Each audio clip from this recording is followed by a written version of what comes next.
سلامونه دوستانه، دې ویډیو کې به تاسو ته وښیم څنګه تاسو کولی شئ چې معلوم کړئ دا فیک بریکاوټ ده او که ریل بریکاوټ ده، او څنګه کولی شو په بریکاوټ باندې موږ ټریډ واخلو. اصل ما کې زه دلته یو 2 لیول ځم، صبر یو سټیبل مارکیټ انتخابومه، ایرو NSD ته. دلته زه یو هورزنټل لاین راخلمه،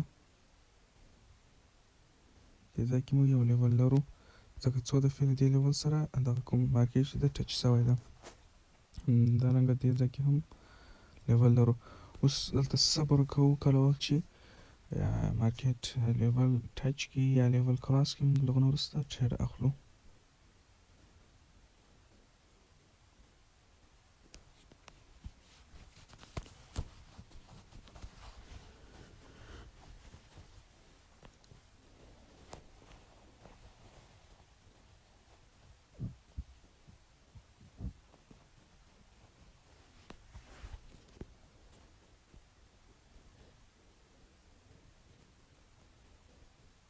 موږ په اوورال کې موږ په ایکسټرنل اپ ټرینډ کې یو، خو دلته موږ کتلی شو اوس موږ په رینجینګ حالت کې یو، یعنې مارکیټ په رینجینګ حالت کې ده او موږ لیولونه هلته ډرا کړلو. اوس په صبر ورته کوو، کله وخت چې لیول سره ټچ شي، یعنې کنډل په لیول باندې کلوز شي یا هم لیول کراس کړي، له هغه نه وروسته موږ تصمیم نیسو چې کوم طرف ته ټریډ واخلو. زه به یې تاسو ته توضیحات هم درکومه چې څنګه کولی شو موږ په دې لیول باندې ټریډ واخلو.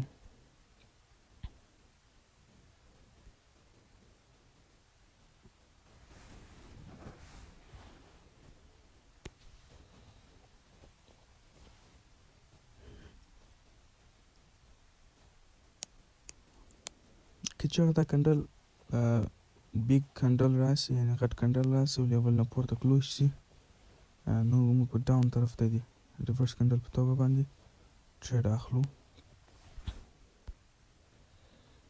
دلته موږ ډاون طرف ته که څه هم موږ ګپ ډاون لرو، موږ ډاون طرف ته ټریډ واخیستل او صبر ورته کوو چې دا ټریډ به څنګه کیږي.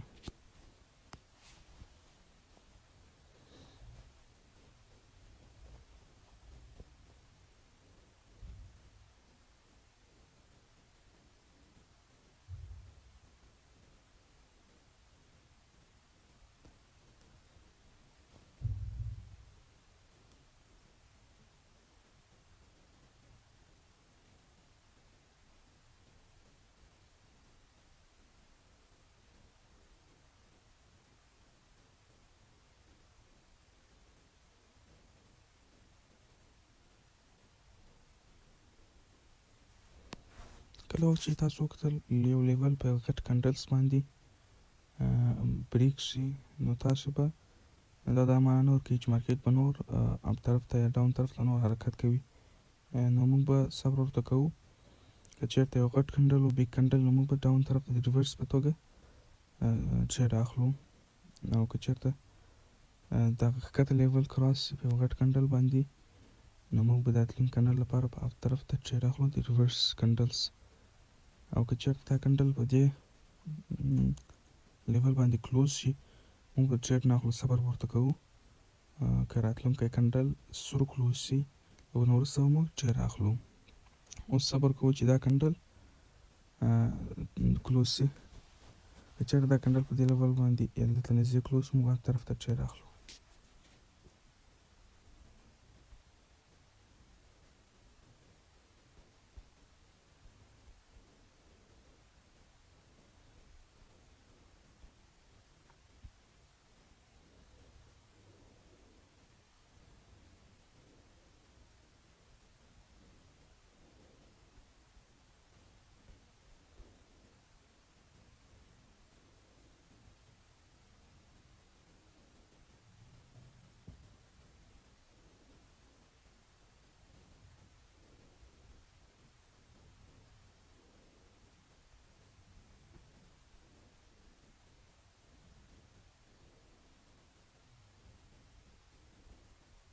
اوس صبر کوو، که چېرته دا سور کنډل لکه څنګه چې موږ په دې کنډل باندې ټریډ واخیستل، که دا سور کنډل هم همداسې کلوز شي، موږ به داسې ټریډ اخلو د اپ طرف ته، د هغه برعکس. ځکه دلته موږ په اپ ټرینډ کې یو مارکیټ پورته حرکت کول، موږ ډاون طرف ته ټرېډ واخیستل، دا لیول یې کروس کړی ول، اوس مارکیټ ښکته حرکت کوي او دا لیول یې کروس کړی دی، موږ اپ طرف ته ټرېډ اخلو او تاسو کتلی سئ دا ټرېډ زموږ وین کېږي.